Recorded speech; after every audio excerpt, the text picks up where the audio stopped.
A webinar participant asks, if the criteria for my assumption test is qualitative, how do I set success or failure criteria? So one of the things that we teach is when you're running your assumption tests, you want to set criteria up front before you run the test.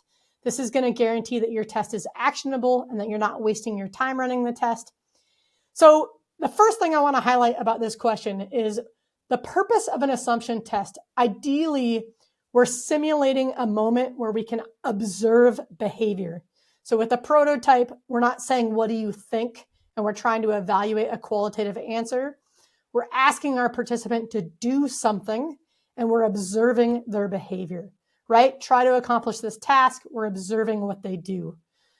Sometimes we're asking about past behavior in a one-question survey, or we're looking at analytics to observe past behavior.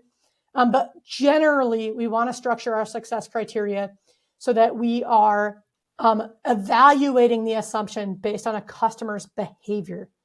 Now, there are going to be times where even that is ambiguous. So, for example, a common example I use is related to streaming live sports. We might have an assumption like our subscribers want to watch sports, and we're looking at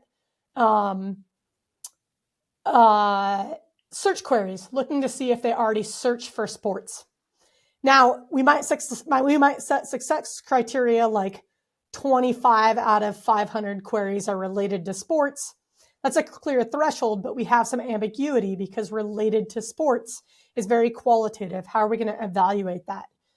What I want you to do is I actually want you to define your qualitative criteria so clearly that it's almost quantitative.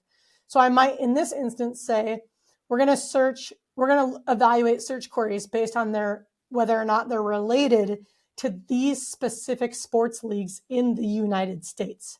Or we're looking for the names of specific sports teams, right?